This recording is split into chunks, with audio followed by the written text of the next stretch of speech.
Welcome to the Generation Fit Podcast. I'm Coach Chris with Coach Brett. Together, we have helped hundreds of corporate men lose that stubborn belly fat and build the muscle definition they want. Today, on episode 33, we talk about how to fix your bad posture working a 9-to-5 job. Enjoy. All right, so all you guys who sit down behind a desk on your 9-to-5s, which is your 7-to-7s at this day and age, and you tell me that you have rounded shoulders, that your lower back is tucked underneath your seat, and you look like a shrimp. So if that's you, this is exactly who we're talking to, okay?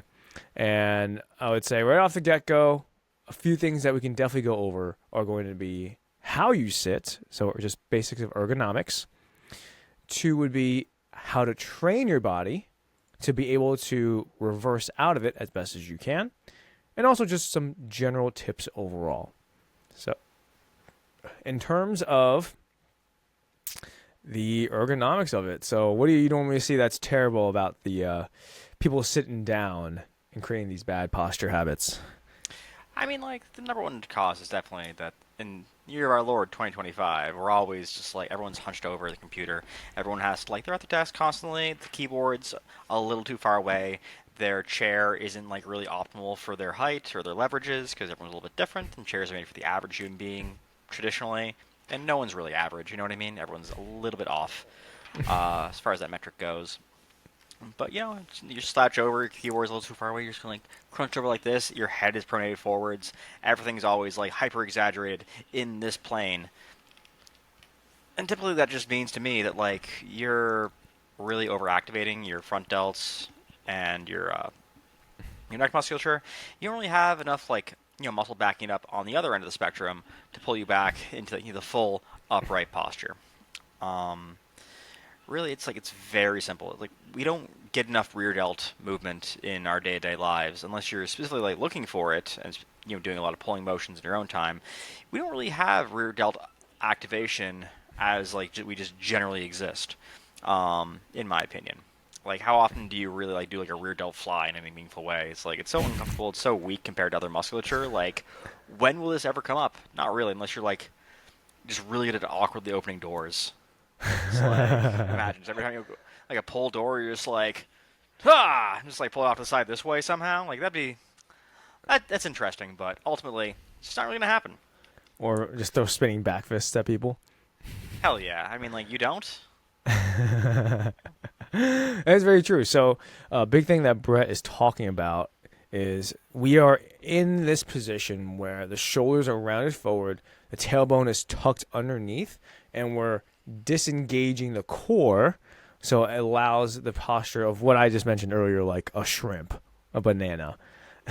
And that is genuinely not ideal. And do I have to say, am I saying that you have that perfect posture? No. But a lot of the problems stem from having an imbalance of strength and mobility in certain joints, especially in the lower back and in the upper back. That eventually tails into, like, your shoulder blades, your shoulders, and then into your neck, right? So if you ever had those, like, pains shooting up from, like, your, like, mid upper back going up to your neck, a lot of it is probably because you are like this, causing a lot of tightness in what Brett was saying about the anterior delt, and also the shoulders, and then the rear delts being inactive overall, which is the muscles right behind your shoulders. But those are the biggest things. So that's just defined as bad posture overall. Now, in terms of ergonomics, I think we have to definitely talk about ergonomics because that's the main cause. No generation ever has had this problem of bad posture, ever. Like, we're talking minuscule at most. This is a 100% a generational thing of this last 100 years. At most. If not even just 50. If not even less than that. Oh, absolutely. Like, how long have we spent, like, hunched over desks? And it's like, it's definitely not 100 years ago. Like, the vast majority of people 100 years ago were manual laborers in some capacity. And a lot of the manual laborers these days do not have these problems. Like, as we've developed as a society, become more technologically advanced, we just don't have the need for as much manual labor in the workforce, or to, like, at least not, like, disproportionately. So we just end up in this position that we're not really, like, evolved to handle yet. Evolution takes, you know, like, thousands or hundreds of thousands of years. So, like, we're never really going to be, like, super comfortable in this position, like, anywhere near our lifetime. we were kind of like, the human body's made to be moved around through all kinds of planes, and like just sticking yourself in one constantly for like 8 hours a day, just like locked into your chair, really exaggerated over keyboard, definitely can't be good for like your body's like physicality. Yeah, 100%. So in terms of the basics of ergonomics, so this is something that you can easily set up. It's not very cost. It does not cost a lot of money to even get this set up. And realistically speaking, it's just finding the right chair, the right desk heights. It's really what it is. So basics of ergonomics. Like let's just say since you sit down all day, right? You're gonna have to. It's the same thing with sleep. It's like you sleep for 8 hours. You're gonna have to find a bed that's gonna fit you, right? That's gonna be to your firmness, to your temperature. You know what I mean? Like you just have to do it because it's 1/3 of your life. Actually, if you got 8 hours of sleep every single night, it's 1/3 of your life. So if you're sitting down for the next 8 hours, that's another 1/3 of your life, and that's working. So ergonomics, basics. So when you sit down in a chair, the angle of your knee should be at 90 degrees. So from where your hip bone, the femur, and the shin bone should create a 90-degree angle with your feet lying completely rested on the floor. Your toes should not, or your heels should not be lifted at all at rest. That's one. Two is now when you are sitting, that your torso is nice and upright. Okay? You don't want your lower back hunched over and bending like so. You want it to be postured upwards, sticking your tailbone back and up a little bit, and then chest nice and tall. From there, your desk should also create a 90-degree angle from your shoulders, elbows to your wrist. Okay? Now, your monitor level. So your eyes should be directly at monitor level, or the monitor should be a little bit lower. So your eyes are always relaxed. If you ever watch TV or any screen that looks above like that, it like tires your eyes out and your neck. Okay, so those are the general principles of ergonomics, with your hand rests also at 90 degrees by your side. Okay, what also helps is just having a nice chair. Like I'm on a gaming chair right now, but I know like people who work corporate have like the Herman Millers that are like $2,000 to $5,000 chairs per chair. Yeah, that have like the nice like lumbar pad and this and that. Even I have a seat pad for my hip just because I sit down at this desk all day. But those are the common basics that you need for ergonomics to set yourself up. So you're not in this chair where your like left leg is up in the air and your tailbone is tucked underneath, and as if you were in the fetal position for the last 10 hours.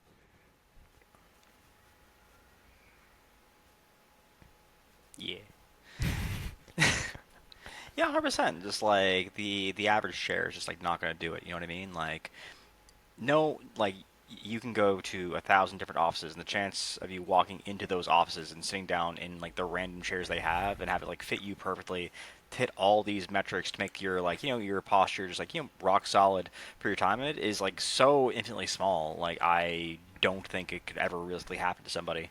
Um, like I would highly, highly recommend to just if you can get your own chair in an office, that is the way to go. Like my wife has this issue quite a bit. She has long legs for her height, so like she has to like have a very specific setup for it, right? And it's gonna be for anybody. It's just like a little more drastic for her sometimes. I think there's actually a Herman Miller chair in the background right there. Hold up.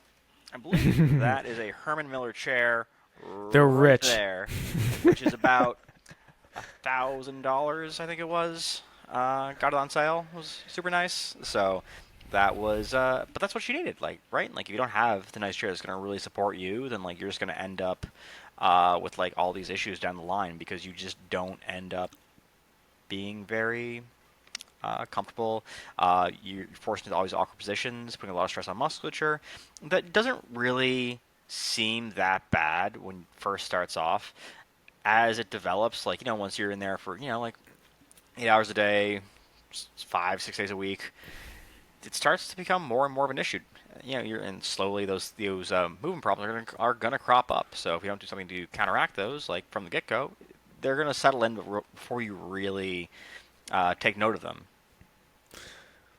Exactly. So first one is just setting up your environment, as always. So even with posture, it's just making sure that everything is aligned properly and that you're at the best position so you're not, whether it be hunched over, with your lower back, upper back, or if like your wrists are in the wrong position, that's where you get like the carpal tunnel.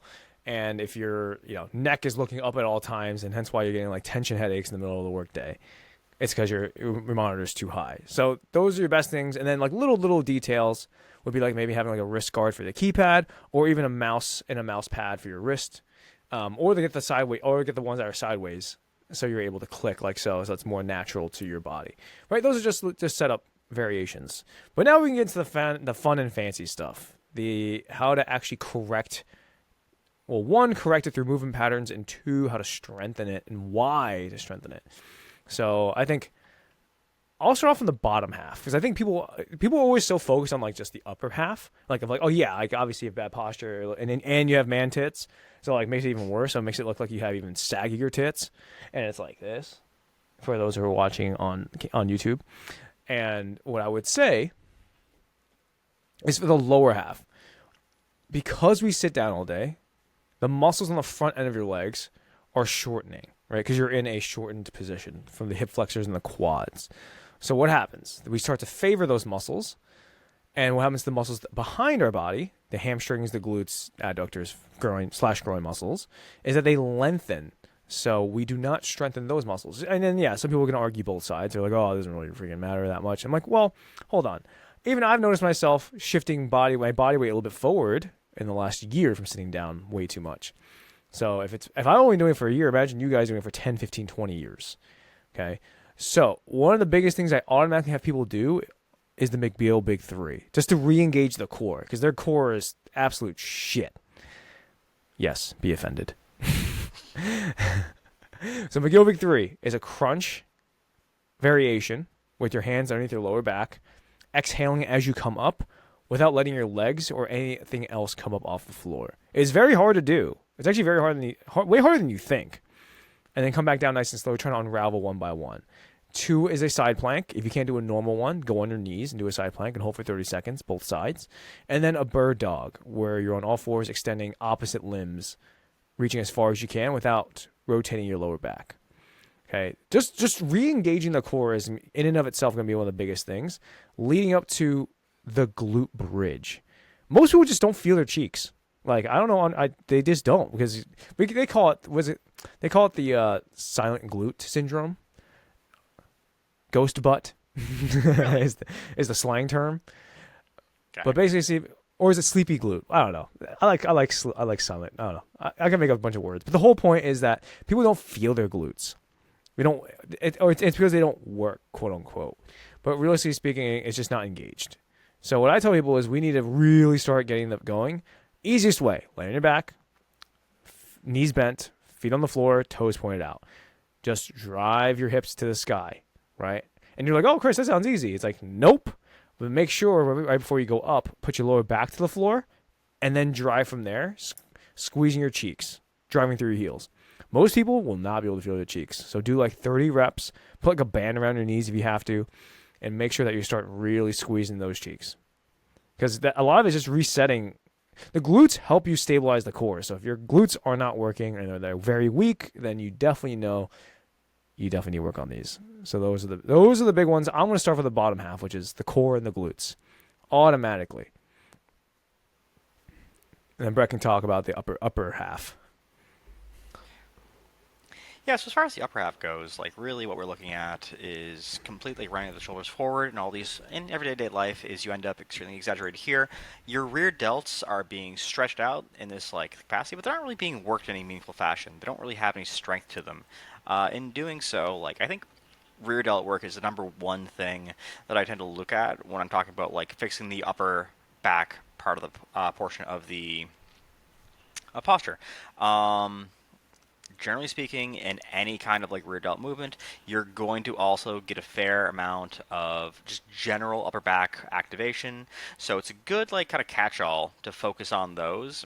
Plus, like rear delts tend to be comically weak as far as like muscles go on average. I think like I don't know anybody I've ever really encountered who has like preposterous rear delt strength out of the box. It's always something they have to like really focus on developing. Like maybe the lats are okay, maybe their rhomboids are fine, but like for the most part, like rear delts tend to get left by the wayside. So if you try to like focus a little bit on developing the rear delts, it tends to bring your shoulders back into the more even alignment, and will get you from this position here, where you're really caved forward, and just kind of open you up again. Brings your neck naturally back into position here. Yep, nice high chin, and then you're pretty much good to go. But I think like really my favorite exercise that I like for posture correction, in the general sense, is deadlifting. I think deadlifting is tremendous. I think deadlifting brings you into this position where it's like really promoting you to be very vertical, completely stacked, being in that very upright position at the top. It fires like every muscle in your entire back and your posterior chain, and it just like really, really kind of like exaggerates how much force needs to bring you, how much muscular force to bring yourself into that position. I think like if you had really had severe posture issues, if you practiced deadlifting a whole lot more, it'd probably fix those pretty quickly, for the most part. Yeah, to be able to do a deadlift, the whole point of doing a deadlift or a hinge is like everything has to be aligned. Otherwise, you are going to get hurt pretty fast. Hence why I think the stigma is there for the deadlifts. But I 100% agree. So I think deadlifting's on the farther end side, meaning like the next step forward, right? In terms of like building, like once you build that capacity, like deadlifts is what reinforces really good posture. You can't have bad posture overall and deadlift properly. Like, yes, could you, like, yeah, and then people are like, oh, well, what about those guys that have like the shoulders rounded forward? And it's like, yeah, they're specialists lifting thousands, like hundreds and hundreds of pounds. We're talking about the average Joe here who, is worried about getting a Dunkin' coffee in the middle of lunch. It's very different ends of the spectrum. Very different. Like, I'm not, like, I would never bring, like, specialist deadlifters into this conversation. Like, that's like, they are professional athletes, and we are the furthest thing from that at this point, right? Like, that's like, if you want to, like, if that's the goal you have, like, 10 years down the line, you want to pull, like, 500 pounds or something, like, that's awesome. Good for you. That's not where we're at today. It's not even worth worrying about. As far as the rounding goes. But yeah, like, and when I say deadlifting, I don't necessarily mean, like, full off-the-floor heavy deadlifts, just, like, moderate deadlifts. Most people, I think, can get by deadlifting about, like, maybe, 80 pounds, 100 pounds, around that area, and reap, like, the vast majority of the benefits with, like, pretty low risk. I'm kind of the opinion that, like, most adult human males can probably deadlift 100 pounds without any real significant risk of injury, as long as they're, like, otherwise decently firm people. I don't think people need to go pulling hundreds and hundreds of pounds out of the box just to get a little bit of, like, posture correction. Yeah, you don't have to at all. And what's funny is we're gonna definitely go into it. But I actually believe that trap bar deadlifting is the best overall for almost anybody at this point. The position of a trap bar deadlift, and for those who don't know, a hex bar, so the bar that you see that's literally a hexagon and then like two where the bars go at the end, I think is the best. And people can fight me on this, I don't care. The reason why is because since the handles are by your side, the center of the bar, center of mass, is within your body. So you have way less stress on your lower back. 2, when you pick things up in real life, this is as close as it gets to real life movement. When you pick up like groceries off the floor, you pick it up beside you and stand it up like a trap bar deadlift. When you pick up anything off the floor, hopefully you're carrying it like that and not like, something, one in front of you, one behind you, one around your neck, like something ridiculous.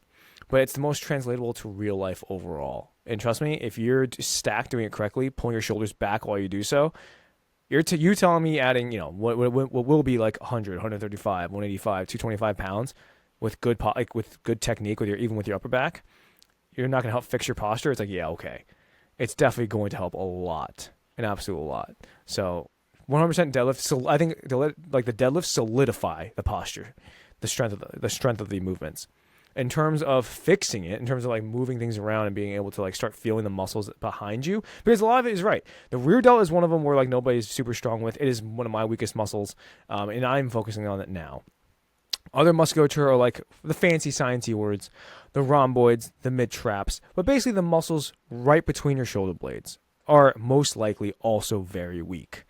Okay, so that's why if you feel pain, you feel like knotted up, including myself, knotted up there. Most of the time, it's just you're moving it improperly, or other muscles are trying to compensate. Okay, so an easy test for this is just put your back against the wall.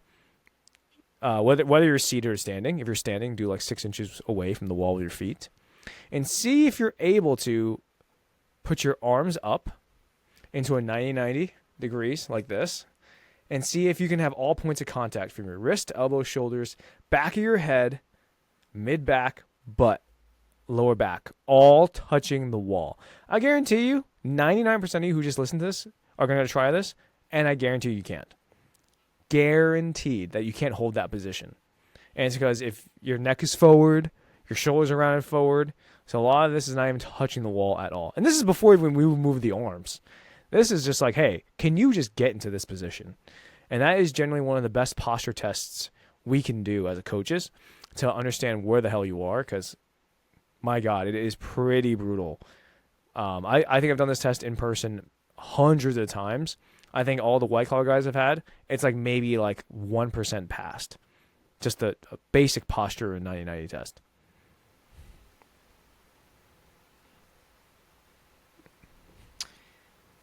Yeah, it's hard out here. No, 100%. There's the chance if you just like, it's just like mobility we don't use in day-to-day life, right? Like, it's all these things we've we've historically evolved to do that we just no longer need to, and so instead of like having this full range of motion, and we just like only really operate in like a couple of different planes, and it just leaves us like immobile on these other planes, which stops us from like having good posture, having good scapular traction, because it's just like not something that people are using as much these days. It's actually like, it's pretty tragic. So we're just gonna like always, like, society's not getting better with it, right? Like, we're not going to evolve to like fix these things. They're just going to kind of be a problem for the next like 100,000 years or so, give or take. So unless we're like manually taking opportunities to try to like correct them, like, it's just not going to pan out for us. Unless, I don't know, pharmaceutical intervention at some point in time, because I think that's going to be a thing on like the near-ish future. Even that's, so, like, a whole different thing. Yeah, even so, like, I think that would just mask the pains. It wouldn't fix the physiological effect of being here. Like, it's like, yeah, can a drug tell you to pull your muscles back? It's like, yeah. At a certain point, I guess you have to rewire some of your neural network. But maybe. Yeah. Well, I was just like more talking about like, there's currently researching drugs in the market where people are just like getting all this like muscular development with no real effort. Obviously, they're like very, very untested right now. They have like a lot of room to go. So I'm by no means suggesting anybody do this whatsoever at this point. But like, if I could take a pill and the pill would just like build all this muscle I want, including building muscles that I don't even really use, like my rear delts, my traps, whatever, in my day-to-day life, and like that would just like have me go from here to here, like I would kind of just do that. Like, I would 100% take that pill, assuming that there's no real risks associated with it. There's like, the downsides are like rather nominal. Like, that's 100% like something that I would consider. And I think that's probably going to be in our like semi-near future. Like, I would say that probably hits the market in like 50 to 80 years kind of thing, which in the grand scheme of things is not very long. Doesn't really help me any, but maybe a generation or two away, like they'll get a kick out of it. It'd be great. Yeah, it possibly could be a thing. I think technology will get so far to the point where we do have pills for fat loss, or like that will replicate really close to whole food nutrition that will keep you full, which is basically what GLP-1s are right now. It's just rewiring your neural network to make sure that you're not hungry. Basically, yeah, you're flipping around some of your hormones that make you full, which I can't think of. Basically, they're messing around with ghrelin and leptin, which are the two hormone signals to trigger hunger and fullness in the body. That's all GLP-1 is doing, and then like at the core. But in terms of posture and movement stuff like that, I think movement itself will always have to be there, no matter what. So just imagine like a robot just taking you through like touching your, grabbing your wrist and like taking you through like a reverse fly. I think that would be maybe in the future. But as of right now, some practical things you can do in this order too. 1, foam rolling or friction massage of any sort. And I can't think of the scientific word on top of my head right now, but was it myofascial release, right? MFR. So 1, especially around the mid to upper back areas, get a lacrosse ball, golf ball, baseball, or foam roller, just depending on your tolerance, and dig that sumbitch in there. And I mean really dig in it. Like, make it hurt, make it painful. You might even feel some like nerve pain going up. It's just because it's releasing. I'm not saying this is magic. What I am saying though is that it will release some of that tension, so then you're able to work with it afterwards. Okay, so we're talking about 2 minutes of foam rolling on and off on points that are very hard, tough on those areas. It could be behind the shoulder blades, it could be behind the shoulder, anywhere where it bothers you in their posture alignment. 2 is now correcting those movements, feeling the right muscles. This is some of the basic stuff that we do, and it translates into lifting and looking better too. Because if you have bad posture and like this, and you're fat, trust me, it's not a good look. Just by having this upright, taller, you look more confident, and you probably look a little bit leaner. Just letting you know that now. So I think you also look a little like more broad, don't you? If you have like better posture, it naturally opens up your chest.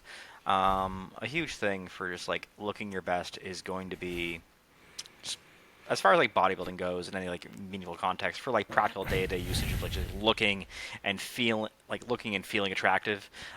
Shoulders are kind of like the patron saint you're with. If you don't have good like rear delts to pull you up into this upright posture position, your shoulders are just gonna be like shrunk forward. So even if you have big shoulders, you're just gonna look like, a small, shriveled individual. But like you fix your posture, and all of a sudden you're out here, shoulders are nice and wide. People see you head on for the first time, they're like, "Whoa, it's a big boy." like that's like That's the go-to. Like, the first, how wide you are is the first like indicator of like how jacked and tan you are. You know what I mean? Like, if you don't have that width to you, and you just like are very like two-dimensional, like you might be like a very big, very strong individual, but like if people see you head on, they're like, "Hey, that's a guy." you know, like having the side delts and the shoulders be like nice and rounded and three-dimensional is what's really going to give you the appearance of you are like that guy's in shape. Immediate indicator.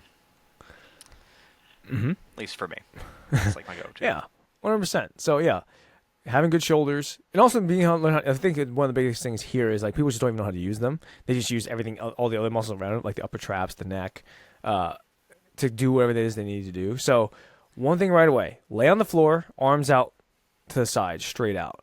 All I want you to do is just think of squeezing your shoulder blades by thinking about bringing your arms behind you and try to touch your wrists behind your back straight. And do that for 15 times. Hold it for 3 seconds each. Most of you are actually going to be tired and very, very easily just from doing that. We call that a T. Right? So you're going to do the T exercise, 15 reps, 3-second holds at the top, going as high as you can, as making sure that you're straight. So you should not be lifting and going forward or back. Okay? So that's step 1, just the T. Then I want you to go to the Y when you go thumbs up, arms straight. And then try to lift up your thumbs as high as you can without arching your lower back, without your feet coming off the floor. Nothing. Just arms as high as you can. A lot of you will cramp up in your lower traps now. That's just located in your mid back. And then once you're done, now you're going to have your arms by your sides into a V shape, palms up, and then also lift as high as you can, squeezing for 3 seconds at the top. Okay, so it's T, Y, V. Do that for 3-second holds, 15 reps each. Very slow, very controlled. Just from doing that, you're going to start to realize, like, holy crap, I didn't realize I have muscles that existed, and actually feeling those muscles.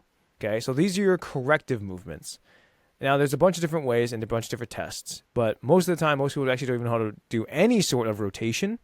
So here's what I tell them after they're on the floor. What you're going to do is you're going to go to all fours. You're going to have one hand on your head. So the other hand is placed on the floor. You're going to touch your elbow to your elbow to rotate into bad posture. And then you're going to get your elbow that's that's pointed, and go rotate the elbow to the sky. Most of you are definitely not going to be able to do that without shifting your hips. Do that for like 5 to 10 reps on both sides. That will start to open up some of those muscles and start to activate them properly. And then you'll realize, like, oh, you didn't even know those muscles existed. And these are all just corrective motions. These are not the big ones that we're going to talk about in just a second. Okay? So once you finish getting that rotation, then the biggest thing is going into, man, I don't know my yoga poses. Is it upward, something cobra? Something cobra? Oh, Where your hands are by your side and you're laying on your stomach and then your chest comes up? That's yeah. not downward dog, is it? It's not downward dog. No, definitely not. Prone Upwards cobra. Cobra. To Google. Yeah, hands are for the upwards cobra. Hands are in front of you, and you're just like arching your back. Yeah, okay. That is the prone cobra. Okay. So Yeah. prone cobra. So in yoga, that's the position. For corrective exercise, I want you to get into prone cobra and then pull your shoulder blades back and down as best you can. Okay, so you're gonna try to pop your chest up as much as you can without bending your elbows, and hold that position. You're gonna feel a stretch. You're gonna feel a stretch in your core. You're gonna feel some tension in your lower back if your lower back is tight, and also that you're working the muscles of the posture. So like your rear delts, your lats, all that kind of stuff.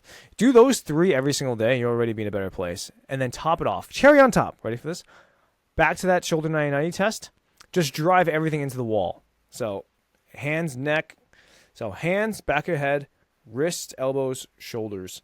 Just drive everything into the wall as hard as you can for 10 seconds, letting go and relaxing. 10 seconds, relaxing. Do not let your lower back or butt leave the wall as well. Okay? And you realize how hard that actually is. That's only level 1. I'm not going to get to level 3. These are the things you can actively take right now, and you'll get so much value from just doing these things and fixing your posture right away. But, all right, so that's the basics of movement corrections. Is there anything else you want to add on that before you get into the big exercises? No, I think you covered it. All right, so then okay, you've done some basics of posture, very, very basics of posture correction. So you got the chair, ergonomics down. You're doing the basic movements from the lower half to the upper half. Big movements. Before we do, I would say is a lot of the times people just don't even know how to activate their lats or do any sort of retraction overall. Shoulder extension. I'm gonna say the big sciencey words, and I'll bring it to layman's terms. Shoulder extension and then shoulder blade retraction. Okay, so same words as bring your shoulders behind you, popping your chest up, and then also squeezing your shoulder blades. That's 1. 2 is then shoulder or scapular depression. And basically shoulder, and still with shoulder extension. The whole point is that nobody knows how to really focus on bringing the shoulders back, squeezing the shoulder blades back, and then bringing it down. Okay, which actually, if you actually do it correctly, relaxes your neck because you're actually using the muscles to correct. So that's 1. And then 2, that's where Brett will go into. So the big muscles. What big exercises would you do to help somebody correct their posture overall? I mean, starting from the top, I'm a huge fan of just like very simple cable rear delt flies. I like single arm for posture correction. I think like it's a very, very easy way to get into it. I don't like throwing people on machines innately because like machines just have you on this track and it's going to mask a lot of the problems. I want you to be able to move freely. I don't really like dumbbells for it either, just because dumbbells end up being very like, I want to say flappy. You know, if you're doing a rear delt dumbbell fly, you don't really have like great rear delt control. You're just kind of flapping around like a little bird, honestly, which can't be very productive. So taking like a very simple cable, I like using it without the handle or anything, just like having my hand on the actual cable itself. Standing beside the machine, beside the cable station, having the cable being here, come all the way across here, and extend all the way out to the side as far as I can get it. As long as you keep the arm, fully exaggerated, you don't, or even like a slight bend, as long as you're not like extending from the elbow at all, this is going to have to be moved by rear delt. It's going to feel really nice. It's going to feel like really, should like wake it up pretty well. And that's going to be a good first step to getting you used to feeling your rear delt activate at all. Huge fan of that. I'm also a big believer in like face pulls. I think face pulls are great. Once you can feel your rear delt, if you just take a rope attachment on any given cable station, or you can take a band. Red bands work amazing for this. Just like have the band exaggerated in front of you, holding the band in front of your person. I like having pronated hands, and then I sort of bring my band backwards, driving the elbows back and outwards, trying to point my thumbs out to the sides. Uh, End up in a nice little front double bicep pose at the very top. Feels really good on the rear delts. Lots of lengthening. Make sure that at the very bottom, when you come back in, you can fully extend your arms to get the maximal stretch. Like, those are like how I start getting people's upper backs prepared for, or rear delts and upper backs prepared to really help fix their posture. Yeah, those are great. Those are great ones. Especially, I mean, the single arm. People are like always looking at the rear delt machine, and they're always doing both together. But if you're truly trying to focus on one, just do what Brett said. Go on one, grab one arm, just really bolster yourself down, and then also just like really over exaggerate that range of motion, so you can get a really good stretch at the top, and then also come back and get a really good squeeze at the back end. You don't have to go heavy at all. You don't have to go heavy at all because I don't want you to use your neck at any portion. I noticed that when people do those exercises, the neck starts to activate when they get tired, and which is normal because these muscles are small in comparison to what can be firing overall. So just letting you know that now. And to be fair, I think one of my favorite, people will say like, oh, just do any sort of rows for posture, and even though that is technically correct, through experience, I've noticed that if you do just low cable rows in the beginning, it's like, yeah, if you can nail it down with a trainer, sure, it makes sense. But to mitigate the error, the human error, I actually like somebody doing any sort of row that's bolstered onto their chest. Any sort of cable or machine that's bolstered, if possible, first, because then you get feedback, right? Because like, if you're out with a trainer or a coach, how are you going to know if you're actually pulling your shoulder blades back and down? You're not going to. You're just kind of just like free ball, unless you record yourself, which you could, but like that's not the average person right now. So just for context, any sort of row, a low row that you're doing, the big thing that you're trying to do is bring the weight towards close to your belly button, smashing your elbow into your waist, and squeezing your shoulder blades together all at once, right? But most people can't do that even without weight.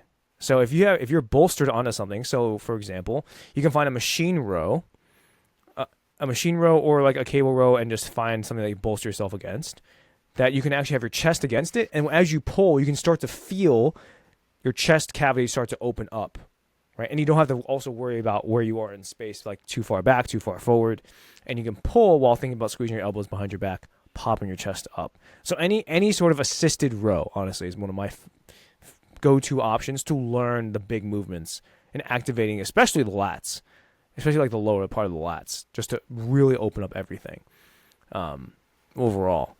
But yeah, what other exercises do you like? All right, so face pulls.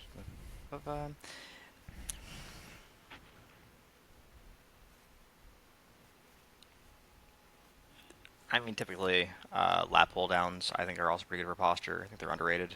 Allowing you to like really depress your scapula. I believe in like making sure that when you're doing a lat pull down, you're not just like tugging it down towards yourself. You fully retract your scapula, exaggerate your chest, pull your shoulder blades down, and that itself is going to hit a little bit of the rhomboids as well. Any lat pull down, most like big pulling motions are going to hit like the majority of the back musculature, at least like to a fair degree. I think that's going to be really handy for developing posture overall as well, helping get used to handling it in multiple planes and strengthening in multiple angles. I'm generally a big fan of just like making sure the musculature is worked in like most of the planes of motion that it can exist in within any given like set of programming. I just believe that's like how you make it like the most all-around strong, as long as we're not trying to be like super specific to a certain motion. Like we're not powerlifters. We're trying to like just exist as like healthy, strong people in our day-to-day lives, and that will generally require us to be, pretty firm in any given plane. Like you should be doing like a vertical pull, a horizontal pull, horizontal high pull, horizontal low pull, and the same thing for like for pushing in any given like block you're doing, just because like you want to shore up every angle. Yeah, yeah, I agree. And I think that's the biggest. I think that's the biggest thing is most people are so focused on pushing everything that we talk about, especially in the corporate office. Everybody's like, "Oh, how much do you bench?" Automatically, it's never how much do you squat, bro, or how much do you deadlift, how much do you row, bro. Hey man, I haven't heard that one time. I love rows. Rows are awesome. I love heavy rows. Like, I feel so fucking strong when I'm just like rowing 2 plates for reps. It feels great. It's awesome. Yeah, I agree. And I think most people don't understand how. If just general gist of programming, I actually recommend for most of our clients 2 pulling movements to every pushing movement. So just to let you know how important this actually is, like to double up on all pulling movements. So you probably will have low row, a low row, 2 high rows, or mid row. I should really say mid row, and then also some rear delt work. 6 of them to 3 push movements, which is like a bench press, shoulder press, dip, or a push up. You know, but that's how important this actually is for all of these movements overall. And what if I told you actually one of my favorite exercises that people need to learn is actually a Roman chair back extension. Roman chair back extension. If they Okay. have that, it's most people just don't even know what their hips and their lower back feels like in terms of musculature. In terms, yeah, so it's just a regular back extension. You're just really thinking about sticking your butt in the air though. That's like the only massive difference. So you're feeling a stretch in your hamstrings at the bottom, and then you're squeezing your everything, the whole posterior chain at the top. It's not much different than the regular back extension, lower back Okay. extension. Here's the reason why, though. Most of us have really weak lower backs. I am myself included is my biggest weak point in my body. So most of us have a rounded lower back and also don't engage it. Doing so by going into a lower back extension machine, which I'm sure you guys have all seen. You just put your feet in at the bottom, you put your body on top of it, and then you can lift, bend your upper half forward, fold it, and then come back up. The big thing here is 2 things. You got to set it up to where that point of contact on your hip is about 2 inches below the hip bone on the front. 1. If you don't do that, you're gonna bend your lower back at the bottom position, ultimately not being good and causing lower back problems. 2. When you execute, you're thinking about shooting your butt back and up as you're coming forward. So I don't want you to think lean forward. I want you to think butt back and then you're falling forward. It's very, very different. The whole point is that you'll feel a nasty stretch in your glutes and hamstrings. And then when you come back up, you're going to hold for a second at the top. And that's when your lower back is being activated a lot, along with your glutes and your hamstrings. But that's why I specifically say the Roman chair back extension, because most people don't even do anything related to the hinge on top of lower back strengthening in general, which will automatically, every time I do that, you like walk around after like what? You're like 2 inches taller. I actually love lower back work. I'm a huge, huge fan of just like really intently working your spinal erectors. I think it's like incredibly underrated. I think like every second or every third block, I will make it a point to include a flexion row in my training, which is not something I recommend for a lot of people. But like, I feel like I'm at the point in my life where like I can't really get too banged up by like rounding my back aggressively with like 100 pounds. Like my lower back musculature being very very strong already, so I can lean into that. I can perform a bent row, but instead of staying stationary with my torso and rowing from like this hinged over position, I'll actually I'll come down to the bottom with a weight and then allow my back to stretch down with it, really exaggerating my spine, and then I reaffirm my upright posture during the actual row itself. If you can do it, it feels really nice. I wouldn't recommend it for most people because it is putting a lot of load on your lower back, and if you're not used to that sort of thing, it can be pretty. I don't want to say it's injurious, but it can definitely feel pretty weird. If you would like to try it, I would go incredibly light when you start off. Like if you row 135 pounds, I would do this with like maybe 20s. Just dumbbells, something real, real light. This is the Jefferson curl you're talking about? This is the flexion row. Oh, flexion row. Oh yeah, I mean, Flexion row, yeah. well, I mean, yeah, it's just tough. It's just tough to execute, like, especially with people who don't know how to Oh row. yeah, 100%. I would not have people do this almost ever. I only tell people to do this after I like train them for like a year. I'm like, okay, we can play around with the flexion row once in a while. We'll see if you like take to it, kind of thing. But I think it's been huge for just like making my lower back like pretty much like just bulletproof. My lower back hasn't had pain in forever. I feel nothing in it. It just like feels great all the time. I could sit for like days at a time. Doesn't bother me. I can like just do all kinds of like spinal loaded movements, tons of like lower bar back squats, deadlifting, whatever, and my lower back like never really like flares up on me. It's always just kind of like very, very just like, oh, this is another day in the office sort of thing. So, I don't know, for me, there's been a lot of value in it, so I just like to bring it up. It's definitely more of an advanced movement for sure, but I think it has a place in the conversation. That's all. Yeah, yeah, absolutely. I think so. Going forward, I think the farmer's walk is almost necessary here. Okay. Almost necessary, especially with kettlebells, not dumbbells. Could you do a dumbbells? Absolutely. If your place, gym or home does not have kettlebells, and also because it's so relatable to real life. You're carrying groceries all the time, or your kids' backpacks, sporting gear, but anything you have to carry in your life is it have to be in a farmer's carry position, which is, or suitcase position is what it's called.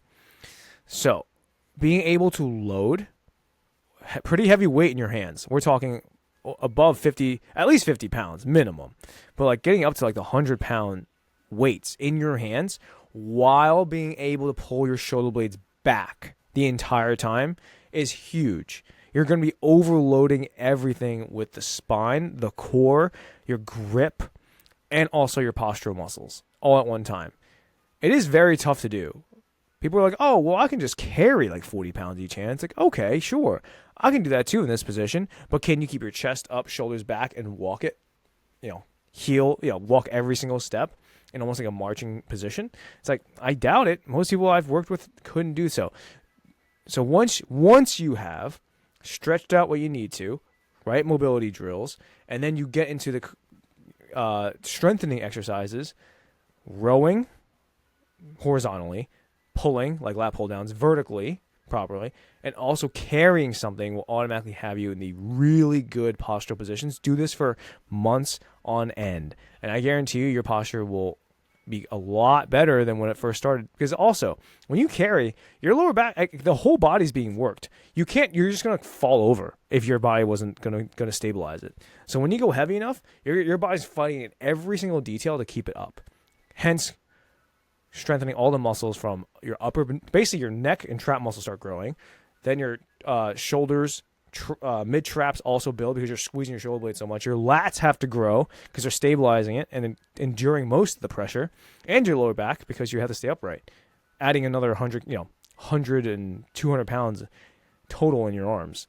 I love farmers walks. Like if we had heavier kettlebells or ways to load the kettlebells, I would 100% be doing that every single block of some sort during my strength and power blocks. Yeah, absolutely. I think farmer walks are like they're just like amazingly applicable to everyday day life. Like I don't know a single human being that I've ever trained that's just like this person doesn't need carries. Like no, at some point in time they're gonna want to like pick something up off the floor. I love farmers walks. I'm actually a huge fan of front rack carries as well. Yes. I think front rack carries are maybe even like more applicable to posture because like they're forcing you to have the weights up here and like keeping you upright vertical during this. You're not like dragging yourself forward. Your upper back is going to be firing like crazy doing that, trying to maintain that positioning. Super, super difficult. But carries in general are just like I think are tremendous for people who just want to be strong in just general terms. Like carries are how you would define that in like a day-to-day life. Like most people, whenever I talk to somebody new about like what makes if they want to be stronger, like what do you mean stronger? It's such like a broad term, right? It could mean like a whole lot of things. You could go from like people who want to bench 175 pounds to people who want to squat whatever. But like a lot of the time, like what comes up is like, hey, they want to want to be able to carry things, and not like worry about it. So yeah, practice carrying stuff. if you carry, I guarantee you, if you carry like 40 kg kettlebells around, you picking up groceries on your way into your house, not gonna be a big deal. It's gonna be the easiest thing in the world. And you'll just like feel so powerful doing it. One of my favorite stories is like I had a client once who was older. He was like mid 50s, 56 I think, and he was working in an office, working with comic books. He just like was never really in great shape. He just wanted to, just feel strong, feel more fit. And his like as he was like getting a little older, and like I just had him doing carries. And then there was one time where his office was moving. They were moving floors, and like he was about to pick up something like very heavy off the floor, and one of his like the younger coworkers that he had like rushed over like, no sir, don't worry about it, I'll pick up that one, it's heavy. And he just kind of just picked it up off the floor, was like, see a nerd, and just like walked away with it, which was amazing. Love Yeah, that. so good. Love that. But yeah, all the carrying motions are great. They're all Oh just yeah. they're so translatable to real life. Is really what it's coming down to. But I think overall, moral of the story here is you want to make sure you're doing all these things. You're like, Chris, this is going to take a million years to get this done. It's like, no, it does not.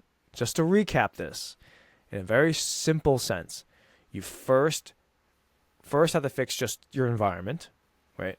Fix your environment, get the right chair height. You can get the ones that are adjustable. Make sure the table is also adjustable so you can adjust it to your height. Everything's at 90 degrees. If it's not at 90 degrees, it's wrong. Automatically wrong, I don't care. I'll look at it, send a picture, I guarantee you it's wrong. If it's not at 90 degrees, all joints. From there, you can do some sort of friction, myofascial release, just something to break down those tissues around the points that you're really wound up. Most of us are going to be between the shoulder blades, but also you can do like your mid to lower back. You can do your glutes, the back of your shoulders, all that fun stuff. Then you go into movement corrections. So because most of us are in this punch position, you need to just know how to move and feel the right muscles. So I explained before the T's, the Y's, and the V's, also called the lock big three, right? And also from there, you go to the McGill big three, which is all like core stability stuff.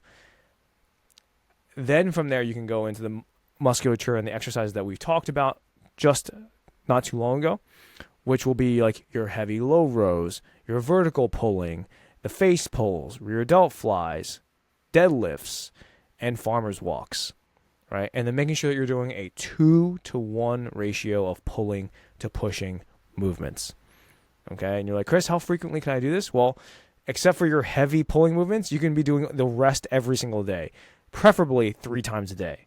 That's how, if posture is truly something you want to fix and you don't want as much pain in your neck, in your lower back, that I would start doing that starting today. What's going on, Gen Fitters? If you're enjoying this show, please share it with a friend. We do not run any advertisements. This is all by word of mouth. So if you're getting a lot of value being a corporate desk worker or a businessman who sit behind a desk, travels a lot, or just have a busy lifestyle, share it with a friend. It means so much to us. And please enjoy the rest of the show. Yeah, did I tell you? So I'm getting Alyssa into softball. Legit softball Okay. now. All right. I bought her a bat, an actual bat. Like none of that cheap shit. I got a tee and I bought some balls. So we're actually going to practice technique. Probably after this podcast, actually. Ooh, technique. Okay. Okay. Sure. I mean, no, it sounds like a lot of fun. It's a fun family activity too. Like once your son gets a little older, you can just like fold him into it. Be a blast. It's really cool. I'm scarred. I mean, I'm scarred from my baseball experience, so that's why I'm like hesitant to. With the shoulder. Yeah. No, I mean everything. I mean my whole I'm talking Yeah. emotionally, physically, spiritually, like everything. So I believe we refer to those as character building experiences. Yeah, this is the Um, Asian family tradition. oh God. I mean, hey man, no matter what he does, he's gonna get involved in something of that nature. You know what I mean? Like everything at any high level is gonna push somebody to that degree. Maybe not physically, depending like what it is, but definitely like mentally or emotionally. It's gonna go to that end. So it's kind of like whatever he really enjoys as he gets older, just kind of like just brace for it because it's gonna be stressful. But Yeah, I think Well, the reason why I bring this up is because my experience through baseball was all like, yes, like you can see why I'm so robotic is because it's the way I was raised. I had to keep practicing. Like imagine how unreasonable it would just be for me to be bad at baseball if I practiced every single day for 3 hours. Is what I did Oh my god. for since I was 10 years old all the way up to college. Right, so do that math. I'm not doing that math, but the whole point is to be unreasonable. It's over thousands of hours. So Yes. if you looked at me and be like, hey, Chris, you're terrible at baseball after spending 4,000 hours of baseball, I'll be like, yeah. That's not including the games. This is practice. This is all game. This is all practice. Does not include the games. It's psychotic. So what I'm saying with him is like I just don't want. I'm not gonna push him like I did with me in that regard with one sport, with just Oh one god. sport. I'm not going to do that because I was like that's what I was saying. It's like with Alyssa, just more of like we just want to do something together, Yeah. like a physical activity together, right? And like I'm not going to go. I don't want to play in a sweaty league. I just want to like kind of throw the ball around, hit the ball, like and just enjoy. Just like this is like my time away from work and doing all stuff with my clients and all the business stuff. So while also getting Alyssa away from the baby a little bit, just so she can relax, play some sports. That's why I did this. But now that you mention it, it's like yeah, if I start doing this now, and my son starts seeing us hit the ball again, and then I just have like PTSD in my brain of like, left hip pain. Well, basically like left hip is definitely a little bit off now because of my baseball. I've torn both shoulders, dislocated both, torn both rotator cuffs, dislocated both shoulders, destroyed my left ankle. That's like a one-off experience though. But the other ones are very common. That's the only thing about the whole baseball thing. So I don't know. I don't know what I'm gonna really push him to. I know in terms of playing baseball, that it's one of the worst sports to handle mentally. But it teaches you a lot Really? though. Yeah, That's interesting. yeah. Oh my God, it's way more of a mental sport because at a certain point, yeah, a 90-mile-per-hour fastball comes at you. You have zero point 0.4 seconds to hit that ball. But how do you train to hit something in zero point 0.4 seconds? It's completely reactionary. So what's the rest then? It's all mental. It's where is the pitch going to be thrown? Where does the pitcher throw it normally? What counts? Right? The game is being played before the pitch is even thrown. So that's why it's like it's completely reactionary. That's why like when we were taught, all the good players are like once you get your swing down, you just gotta make sure that the swing is correct, and then after that, it's all approach to the ball, and then obviously where they throw it, but like leading up to it so much. Hence why like with my son, that's why I'm like, if you fail 3 out of 10 times, this is the only sport where you fail 3 out of 10 times and you're a Hall of Famer. Or sorry, you fail 7 out of 10 times and you're a Hall of Famer. Yeah. Like it's the only sport. Every other sport, it's like yeah, everybody missed their shots. Michael Jordan missed 1 million shots before he got on the court, but it's like well, when he was on the court, he was making a hell of a lot more shots, whereas baseball is not. Baseball is the complete opposite. You fail way more times. So that's why it's. Yeah. I think it's good mentally. I just know that like the way I was presented with it was harsh. Yeah. Definitely sounds harsh. I haven't really like considered baseball as to be like a very like cerebral sport. That's really interesting. But it makes sense. Uh, what else would be like up in that vein of like very very like mental oriented sports? I think like maybe tennis would fall in the same category because tennis is all about like strategy. I think all sports are like I think all sports are taken to the highest It's a level. sliding scale, right? Like there's obviously Yeah. every sport, and like no sports aren't like purely physical. Like and people love to think that they are, which I think is just like silly. Obviously, there's a whole lot of like because sports are games. There's always strategy, right? Like how you think about it. It's just like where is the strategy being implemented? It's like for baseball, it's like it's on the mound. Like when you're gonna hit that ball, like it's you and the pitcher. That's where the strategy is coming in. It's very, very in the moment. And then you have a game like football, where I feel like football, and like I could be very wrong on this. I didn't grow up with football at all. I wouldn't have it back in Canada, where I'm from. But like when you're playing football, it really strikes me as like there's a whole lot of strategy that goes into the game before the game is played. Like I know football is very much like more than almost every other sport, very like rock paper scissorsy in a sense. You know what I mean? Like certain teams have like large advantages over other teams, even though that team is overall better because they have a certain style or a certain like strong like defense or offense or something that just kind of like puts a certain wedge in the opposing team's like just general strategy. Um, so if you have like so those games, like I feel like the strategy comes in before the actual like play happens, right? The play happens, it feels like it's just very go time. That there's not really a whole lot to think about in the moment. there's not many other decisions being made. All the decisions are made ahead of time, and then in the moment, it like really seems like just execution. Yeah, I Maybe I'm mean, wrong. that's no. I mean, I'm not the biggest football guy either. But in terms of what's going on, yeah, I mean that's why half the coaches are just watching game tape before the games, and that's why like baseball has now become more of like that, where it's like where the pitchers hot zones are, cold zones, pitch counts. Everything is now before the game, but that's just because we have new data, technology. But prior to all this, yes, football was one of those sports where everything was happening behind the scenes, and then you do also need freaks of nature, a Oh physical stature in front of you. Like yes, like you can only execute these things because you also have guys running at the speed of a gazelle yeah, or the size this of a three refrigerator. yeah this fucking 300-pound man that can like outrun most like professional runners in like a short sprint, that kind of thing. Unreal. Makes me uncomfortable. Well, at least for the sports I am gonna put my son through. Like baseball is one of them, and it's actually more for the mental. Like besides like yes, every sport I put him through is gonna be a, definitely at least between team and individual aspects. But baseball is both team and individual, but also just the power of failing so much. But then gymnastics is number one. 1,000% has to be gymnastics. Like I want him rolling around, fumbling, tumbling, Okay. rotating, and doing everything so he's so kinesthetically aware or just aware of his own body in space.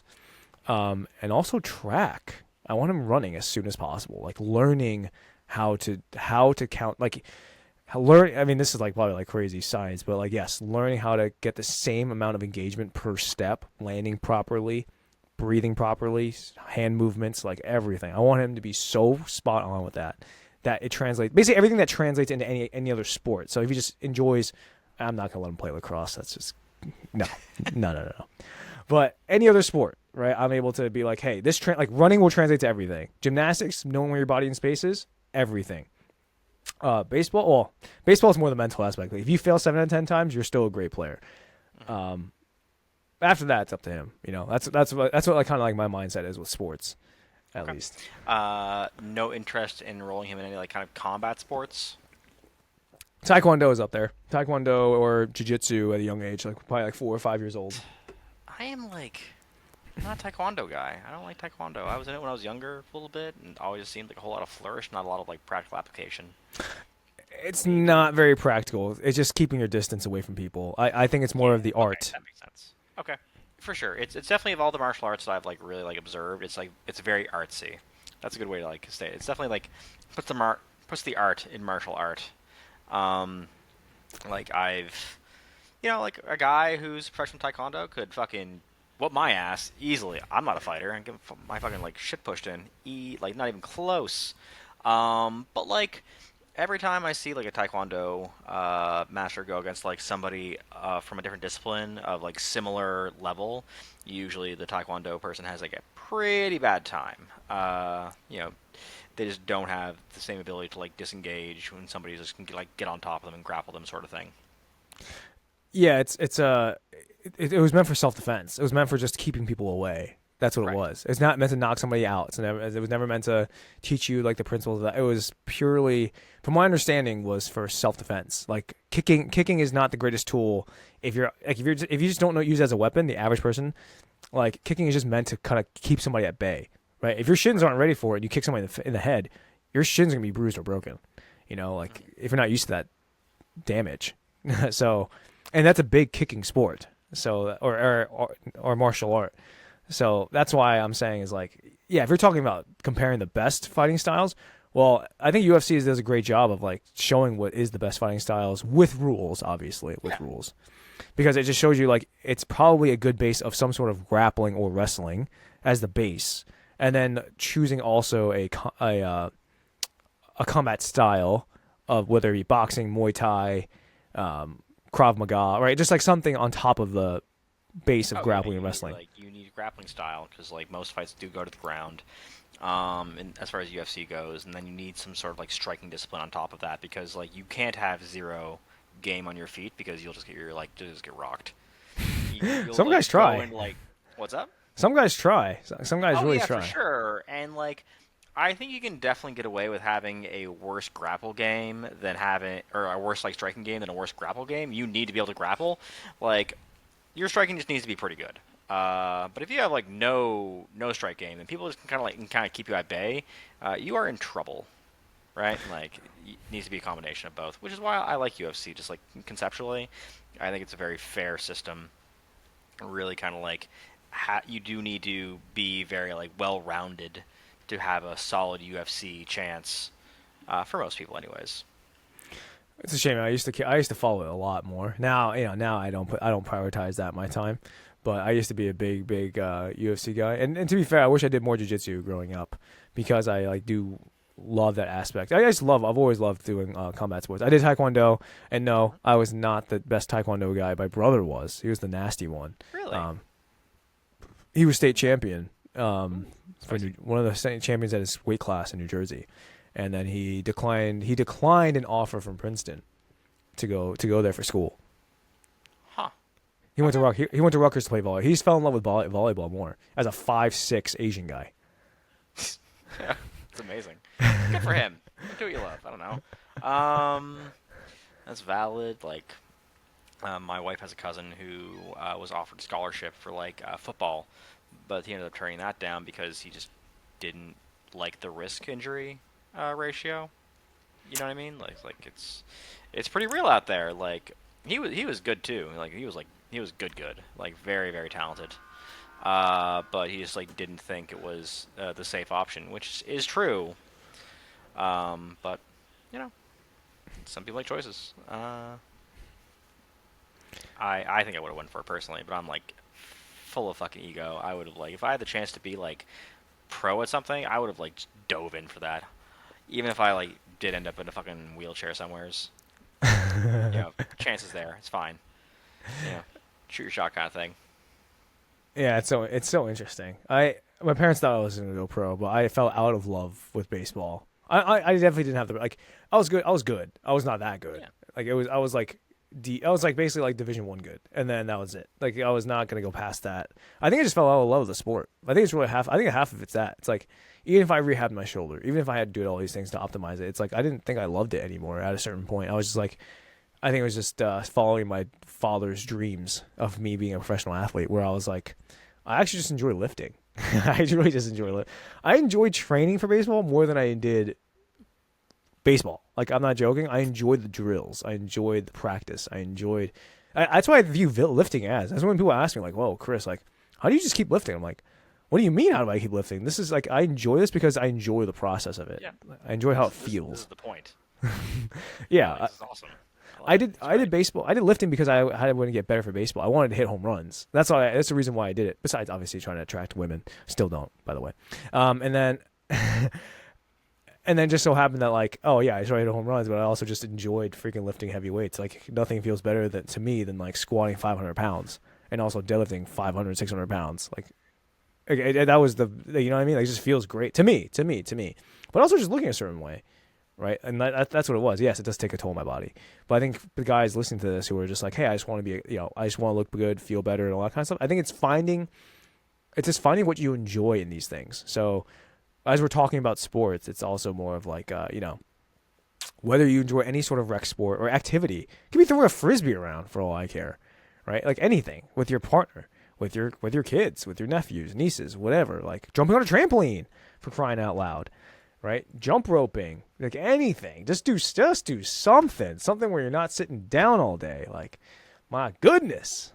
But any of that sort, and then also just making it fun. I think most people go in the gym thinking, well, this is to be fair. Like most people I've ever worked with, they're just like, man, like after work, I just don't feel like going to the gym. It's like true, I wouldn't either after sitting down for 10+ hours either. But you know what's way worse than that? Not going to the gym and feeling like shit for the rest of your life. So it's like, all right, you might as well choose one. I'm going to choose one that's going to feel better for me. And to be fair, when you go in the gym, you guys just don't know what you're doing. Like it's just truly what it is. And it's straightforward because if you knew what you're doing, it's basically like a game to me. At least, I mean, maybe it's a Brett too, but it's like a game. It's like, what can I move around? What variables do I need? And then how can I get better from here day by day? It's like adding XP points to my create a character. Is what I view it as, at least. Yeah, 100%. Like, I walk in there, I'm like, well, usually when I'm designing my programming, I'm kind of just like, hey, I want to do this thing. Right now, it's like, I've hit most of my immediate goals for, strength strength levels. Like I've hit my 3-plate bench press, I've hit my 4-plate squat. While that's not like super impressive, it's still, I'm happy with it. And now it's kind of like things with qualifiers. Like, hey, I want to squat 405 pounds, but I want to do it weighing like 170 or something, right? Like I don't want to like puff up any more than I have to. How do I achieve a 405 squat at 170 pounds body weight? Which is a very respectable thing. And so like then I design programs in like the broad scope of how do I attain that, and I'm like, what musculature do I need? Gonna need like stronger legs, obviously, stronger lower back, stronger upper back to support the barbell, blah blah blah blah blah. And then it's just like finding out what do I need to like look into, what do I need to develop, what do I need to like, what musculature do I really need to like train, what modalities do I need to train, what planes of motion do I need to train to get to this point, weighing a certain amount of body weight, looking a certain way, doing whatever, that kind of thing. It's like it's fun. It's like it's a puzzle every time. I like puzzles. We're just trying to like, fit the pieces together in such a way that gets me the result that I want. That's exactly what it is. I think what that it rings true for almost everybody that's passionate about something. They find what they enjoy in it. So for us, it's like the puzzle, the game of lifting itself, right? And then also reaping the benefits of it. Whereas some people like, I know I have a few clients that just enjoy putting Legos together, and they're just like I just enjoy like they just find comfort in that. And I tell them just relate it to working out. Each Lego piece is just you going to the gym every day. Just like that's one Lego piece that you're putting onto your body, and so to speak. But that's basically what I try to tell people, at least as they do this. But to go off tangent, because I thought this was hilarious. You see what's been surfacing on the internet about the CEO guy? That's been Yes, I've seen that. That crazy press. I don't even know how fast that circulated. It happened like 2 days ago. Fast. That was fucking wild. He had a press release and everything already. Yeah, it's really crazy. Because I'm pretty sure if they were like, the reason why it's got so big is because like they flipped out on camera. They're like, they just fucking panicked. If they had just like played it cool, I don't think it would be nearly as bad as it is right now. This like the most over the top reaction I've ever seen to something like that. It's fucking nuts.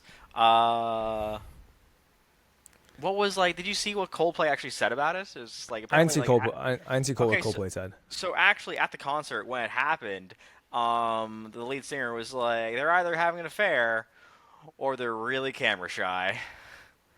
Like that's what he said, which is amazing. Oh, it's nail on the head on both, probably. Yeah, dude. Like that was awesome. Holy shit! Well, I mean, he was only apologizing because he got caught, 100%. Oh yeah, of course.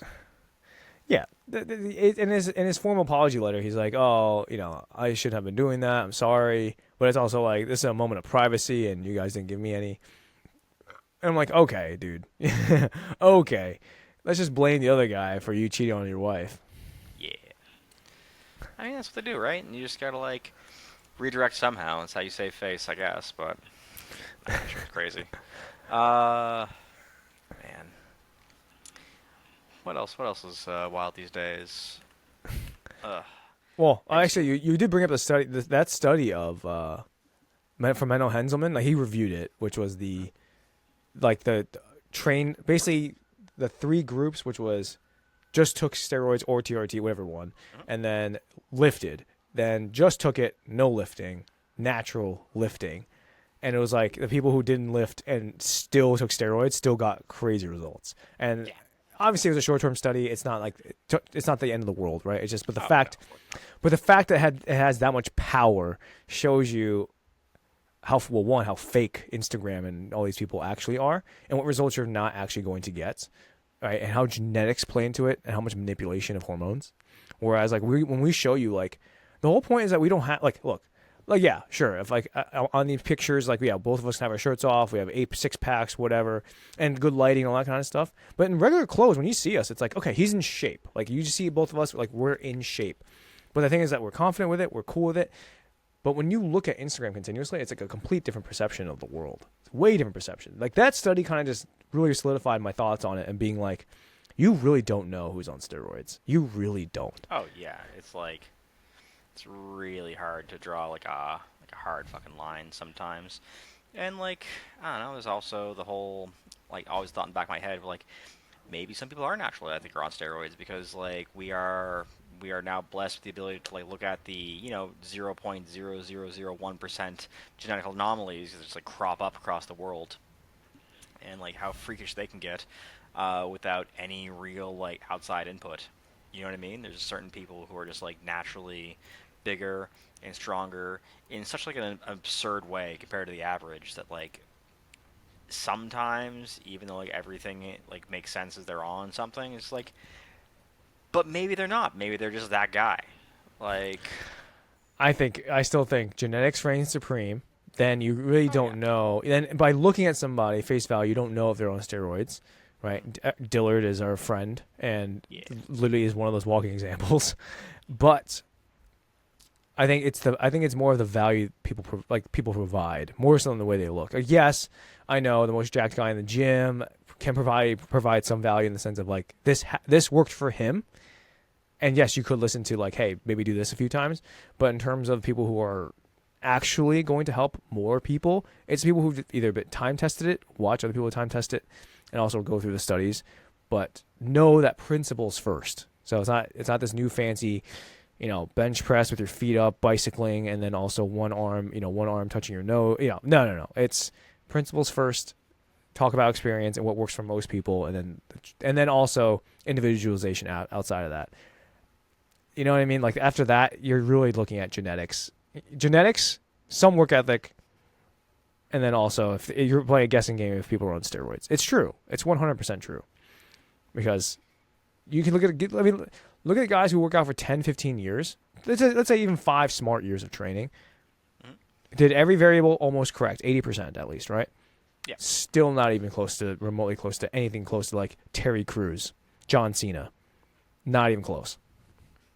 I chose chocolate and white chocolate purposefully there. Gotcha. Fair enough. Nailed it. And both of them are on roids. So Oh, of course. Um, man, what was it? Who was I about to bring up? or genetically gifted, very genetically gifted. But so if I get corrected on here, it's like please do. But I'm just saying like that. No matter what I do, I'm not gonna have the muscle structure of Terry Crews, even with steroids. Even if he's not on steroids, it doesn't matter. That's how big of a role genetics plays. Oh, absolutely. Terry Crews is absurd. Like fucking. I can't imagine he's not on steroids at this point in time in his life. Same thing with like The Rock's another big one where The Rock like has claimed natty his entire life. He's well, okay, that's not actually true. The Rock had some instance where he claimed that he tried steroids very briefly and then it didn't do anything for him and then he just like came off it. Look up just before we end this podcast. Look up right now. I mean, yeah, you probably can share your screen, but watch. Go to WWE The Rock, 1990s. Okay. Yep. Just look at a picture. Normal Samoan, right? Like big guy, obviously big guy. Cool, right? All right, keep that window up. Now Google Fast 5 The Rock. Yep. He is 30 years older and somehow bigger and leaner. Somehow. Natty though.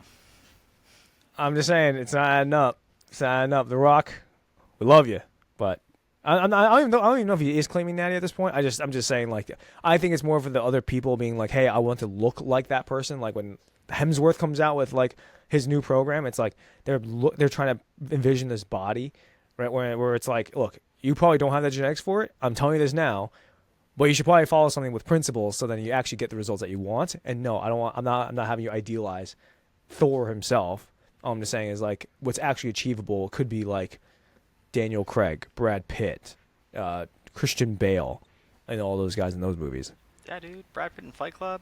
Brad Pitt in Fight Club used to be like the epitome of fucking jacked, like way back when. He was so tiny. He was tiny, I know, technically. right? He was fucking small, but people were like, oh my god, that guy looks amazing. No, he's leaned out. That's all he did. Yeah, he just got real skinny.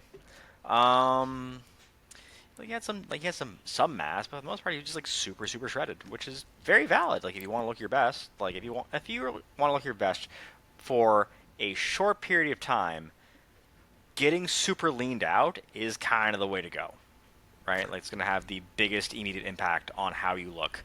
I don't think it's a great investment for like the long period, and eventually, and I imagine it's like maintaining being like 9% body fat is going to feel fucking terrible. But if you just want to look fucking amazing for like a day or two, that is kind of it. Yes, absolutely. Thanks for watching the Generation Fit podcast. If you'd enjoy this podcast, please subscribe. Follow us on our Instagrams. Mine is Coach_Chris Lee.